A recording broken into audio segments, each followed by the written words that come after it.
What's up guys, and welcome back to the channel all about life skilling. My name's Teddy and I keep being asked how to start bartering once you have your ship, so today I'll be taking you down a complete bartering route from start to finish so you too can start jumping into bartering. With the new region in the near future and the update in the global lab for bartering, this is a perfect time to jump on a boat and start sailing and bartering. So if you've been confused on bartering and just wanted to get started but don't know how, get those sailors ready and let's set sail to start and complete a full bartering route. Bartering is the ocean's trading, and much like getting started with trading, it can be a little confusing knowing how to buy and trade the item from one person and take it to another for experience and silver. So I'm here in Velia today to get started on a bartering route from start to finish just to show you. There are a couple things we'll have to do before we get started. First, making sure I have a ship ready for bartering in a wharf. Having to transport or hunt down a ship you need or want can be annoying and can take a lot of time. I choose the Caravel because it's my best bartering ship, but the Bartali sailboat can be used if you don't have a Eupharius sailboat or a frigate. Getting supplies on my ship and making sure my sailors are ready, it's time to start planning a route. Opening the bartering menu either from the map, wharf, or in the live tab in your menus. Once in here, it can be a little confusing, but don't worry, I'll make this easier because I'm not trying to get the ship part materials and solely going to complete a full land to crow coin route. I'm going to look for the highest crow coin amount. For me, if there's not a route that has more than 200 crow coins, I'm not going to bother, but I'll suck it up and take the loss just to show you guys. For those who like to save their bartering goods, sometimes you can get lucky having a couple routes that end near each other, allowing for more than one route that can be completed at a time. But really fast, let me know if you save your bartering goods for later or if you trade them all in as soon as you can.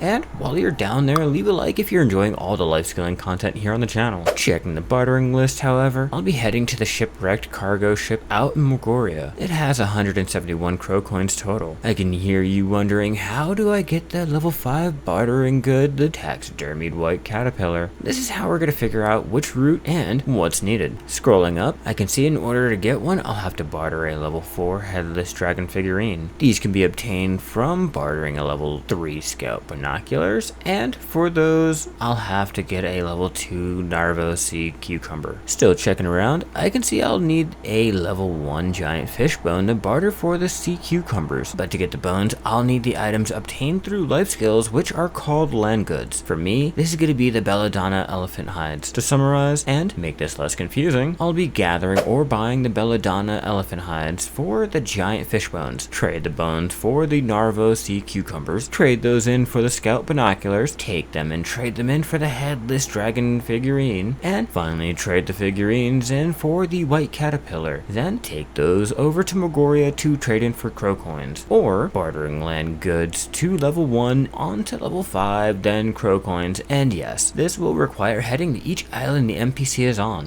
One last thing, this is not going to be the best way to level bartering, nor is this to show you which routes to take. This is just to show you how to plan a course and figure out what items are needed. You should just enjoy the game at your own pace. Without wasting any more time, it's time to load up cargo and set sail. Starting out with bartering routes require the land goods, or the items that can be gathered or processed down. For this route, I'll be taking the belladonna hides to Starin Island. Once here, I can start bartering for the giant fish bones. I plan to take them all to trade in, and if you're choosing to do the same, make sure you have enough space needed or it can slow your ship down to a slow creep. I take the giant fish bones over here to Esfa Island and trade them in for the Narvo sea cucumbers. Now, you'll start to notice some routes have more attempts than others, leading to not being able to complete all the attempts available unless you chose to save goods. If you're just starting out, be prepared to sail back to any port to store extra bartering goods you don't need. Taking the cucumber over to Weta Island here, I can get all the binoculars I need and set sail once again. Something to keep an eye out for, sometimes there will be two different routes for the same item, one providing crow coins and the other providing a ship upgrade material. So double check before trading in the goods. For me, the binoculars are able to get pure pearl crystals or the headless dragon figurine, both of which are on the opposite ends of the sea. Taking the binoculars over to Shurna Island, I can barter for the figurines and set off for the route to finish all this up. Over here at Paddock's Island, I can barter for 4 white caterpillars, which 3 can be saved and only 1 can be used for crow coins. So keep that in mind before sailing all the way out there expecting to trade in all of your bartering goods. After taking the extras back to port, it's time to head out to Mogoria, and like previously stated, if you have another route that ends near near yours and you have the bartering goods needed, taking it along will ensure more crow coins and less time spent completing the whole route completely. Once I'm here at the shipwreck, I can barter for crow coins and move on to the other NPCs around here. Having a compass will help finding the NPCs if you get lost. With all of that done, there you go, a whole bartering route from start to finish. Bartering can be a little confusing to get started, just like with trading, but it doesn't have to be. I hope this helps you get started easier and put some of that confusion to rest so you can start bartering. With needing so many dailies done for the Carrack and how boring bartering can be trying to actively do it, I tend to not spend a lot of time bartering. But if you want to see another way to level those life skills or just want to start making more money in Black Desert Online, click this video here and I'll see you in the next guide.